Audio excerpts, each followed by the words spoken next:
Hello friends, कैसे हैं आप? फ्रेंड्स, आज मैं आपको एक कहानी सुनाने जा रहा हूं। पुराने जमाने की बात है। एक गांव में एक चोर रहता था अपने परिवार के साथ। उसका बेटा जब बड़ा हुआ तो उसने अपने बेटे को बुलाया और कहा, देख बेटा, चोरी हमारा खानदानी पेशा है। अब तू बड़ा हो गया, मैं बूढ़ा हो गया। अब मेरे से इतना काम होता नहीं है, भाग दौड़ बहुत होती है इसमें। इसलिए अब तेरे को मैं अपना ये काम सिखाता हूं। तू ये काम कर और हमारे खानदानी पेशे को आगे बढ़ा। कहता, ठीक है बापू, जब हमारा खानदानी पेशा है तो ठीक है, मैं करूंगा। कहते, चल रात को तैयार हो जाना, हम रात को निकलेंगे। कहते, ठीक है बापू। चोर ने अपने औजार जो जो उसके चोरी के काम में आते थे वो एक बोरी में डाले और अपने बेटे को लेके चल पड़ा।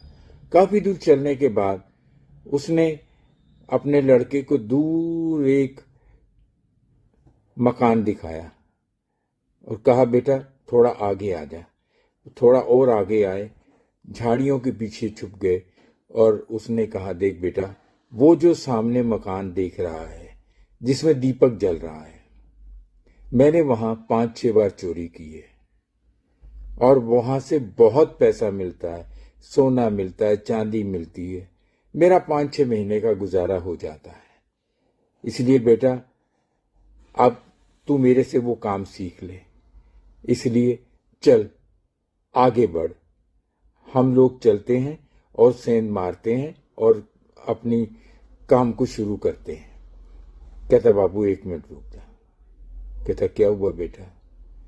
कहता, बाबू तुमने कहा कि मैंने यहां 5-6 बार चोरी की है। हाँ, मैंने कहा। कहता, बापू यहां 5-6 बार चोरी करने के बाद भी इस मकान में दीपक जल रहा है, इनको कोई फर्क नहीं पड़ा। तुमने थोड़ा बहुत कमाया, इनको भगवान ने और दे दिया। लेकिन बापू कभी सोचा है, 5-6 महीने तुम मौज करते हो, मस्ती करते हो, फिर चोरी करने निकल पड़ते हो, लेकिन इसको कोई फर्क नहीं पड़ा। क्यों? इसकी ईमानदारी की कमाई है। तेरे चोरी करने से भी इसको कोई फर्क नहीं पड़ा। बापू, इसके घर में 5 बार चोरी करने के बाद भी दीपक जल रहा है और 5 बार चोरी का माल लाने के बाद भी तेरे घर में आज तक दीपक नहीं जला। कभी सोचा है? सोचो, बेईमानी की कमाई में बरकत नहीं होती, मेहनत, मजदूरी और ईमानदारी की कमाई में बरकत होती है। बापू, उसे फर्क नहीं पड़ा, पर तू आज भी चोर का चोर ही रहा। तेरे घर में दीपक नहीं जला। 5 बार चोरी करने के बाद भी तू वैसे का वैसा ही है। क्यों? कि तेरे काम में ईमानदारी नहीं है। इसलिए बेईमानी करना, किसी के साथ धोखाधड़ी करना, उसको पता भी ना लगे लेकिन तुम अपना काम कर जाओ, लेकिन उसको तो पता नहीं लगा। लेकिन कभी सोचा है, भगवान के घर में सब खाते हैं, तुम्हारे खाते में सब कुछ लिखा जा रहा होगा। तुम मेरे को भी उसी काम में लगाना चाहते हो। नहीं बापू, ये पाप है, मैं इस पाप को नहीं करूंगा। इसलिए बापू मेरी मान, और कल कल से हम मेहनत मजदूरी करेंगे, थोड़ा कमाएंगे, रूखी सूखी खाएंगे। गांव में जो हमारी इज्जत है वो तो तुम्हें पता है, सब जानते हैं कि हम चोर हैं। लोग हमारे से बात करना पसंद नहीं करते। कम से कम मेहनत मजदूरी करेंगे तो कम से कम लोग इज्जत से देखेंगे।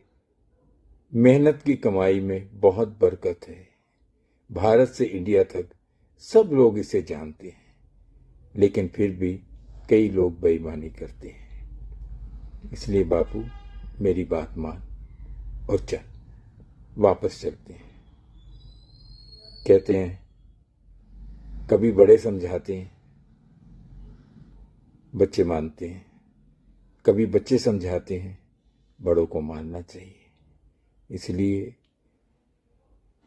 चोर ने अपने बेटे का हाथ पकड़ा और कहा, चल बेटा, आज से चोरी का धंधा खत्म, ईमानदारी मेहनत मजदूरी करेंगे, जिंदगी का आगे का सफर हम ईमानदारी से बिताएंगे। दोस्तों, अगर आपको ये कहानी अच्छी लगी हो, इसे लाइक और सब्सक्राइब कीजिएगा। Thank you very much.